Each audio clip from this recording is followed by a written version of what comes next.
Bonjour à tous, dans le cadre de l'objet d'étude du personnage de roman du XVIIe siècle à nos jours, nous allons tenter d'observer l'évolution de ces personnages au fur et à mesure des siècles.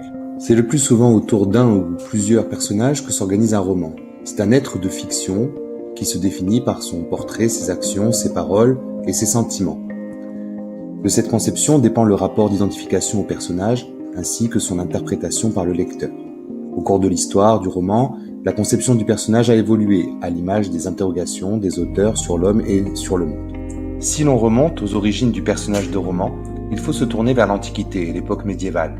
On ne parle pas encore de roman, mais ces périodes fournissent des modèles de héros dotés de qualités exceptionnelles, qu'il s'agisse des héros guerriers grecs ou des preux chevaliers. Au XVIIe siècle, le genre romanesque se diversifie et les personnages évoluent. On y trouve encore un idéal chevaleresque, mais souvent parodié.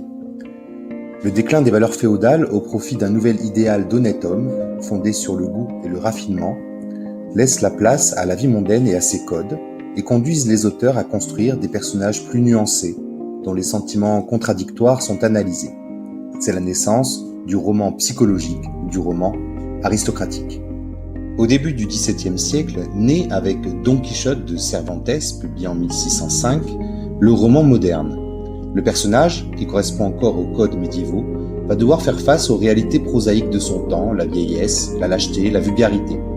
Et c'est une grande première dans la littérature, car ces valeurs négatives n'étaient pas du tout évoquées auparavant. La deuxième étape qui marque l'évolution des personnages au XVIIe siècle, c'est la publication de La Princesse de Clèves par Madame de Lafayette. Dans ce roman, les personnages sont moins schématisés et les sentiments sont analysés de manière beaucoup plus fine, ce qui fait que les personnages sont plus complexes, un peu plus à l'image de la réalité. Au XVIIIe siècle, alors que l'individu s'impose peu à peu dans sa particularité, et non plus seulement en tant que membre d'un ordre social, le personnage de roman n'est plus le représentant d'un type littéraire, mais devient un être au caractère propre et au destin unique. Le choix de privilégier la subjectivité des personnages se traduit par l'emploi récurrent d'une narration à la première personne ou encore d'une forme épistolaire. Le XIXe siècle connaît une histoire mouvementée, au rythme des révolutions et de la succession des régimes, des mutations techniques et sociologiques. Les romanciers cherchent alors à rendre compte de ce monde qui échappe, dont les repères sont brouillés. Leur travail s'appuie sur une observation attentive, presque scientifique de la réalité, tant sociale que psychologique. Honoré de Balzac dans La Comédie humaine, puis Émile Zola dans Les Rougon-Macquart, conçoivent chacun tout un univers incluant toutes les classes sociales et dont la cohérence repose en partie sur le retour des personnages roman après roman. Le souci de réalisme conduit à représenter les personnages dans les moments même les plus quotidiens de la réalité. Le personnage se rapproche des personnes ordinaires et il perd son caractère héroïque et vertueux. Le personnage est également de plus en plus cohérent. Le romancier le décrit et en fait un portrait physique et moral de plus en plus précis. Cela aboutit à des stéréotypes. Le roman d'éducation fait un parallèle entre les personnages et le monde qui les entoure. Il a comme caractéristique que le héros est jeune, inexpérimenté, il va subir différentes épreuves et va être aidé par des initiateurs. Le XXe siècle connaît à son tour de nombreux bouleversements qui conduisent à une progressive remise en cause de la conception du personnage romanesque. Tout d'abord, la psychanalyse et la notion d'inconscient invitent à analyser autrement l'être humain et rendent plus difficile sa caractérisation. Le premier auteur symbolique de cette transition, c'est Marcel Proust. Dans son œuvre « À la recherche du temps perdu », écrit entre 1913 et 1927, il choisit une narration à la première personne.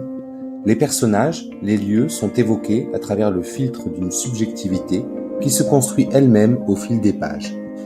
Les fondements et les valeurs de la société sont mis à mal par les traumatismes des deux guerres mondiales. Les parcours et les attitudes des personnages rendent compte des désarrois et des questionnements face au monde. Mais les auteurs n'en donnent plus les clés, renonçant à caractériser et analyser leurs personnages. Les auteurs du nouveau roman ne livrent aucun portrait physique ou moral des personnages, et le lecteur doit alors construire sa propre image en fonction des indices qui lui sont livrés, comme les gestes ou les paroles. L'histoire du personnage romanesque offre aux auteurs contemporains des voies diverses que chacun peut exploiter en toute liberté. Avec ou sans passé, énigmatique ou familier, les personnages sont désormais multiples et changeants, selon ce que veulent leur faire dire ou non les romanciers, selon le rapport qu'ils veulent établir entre personnages et lecteurs. La conception du personnage romanesque, qu'elle se veuille exhaustive ou lacunaire, reste en tout cas toujours le miroir des interrogations que l'auteur veut transmettre sur l'homme et le monde.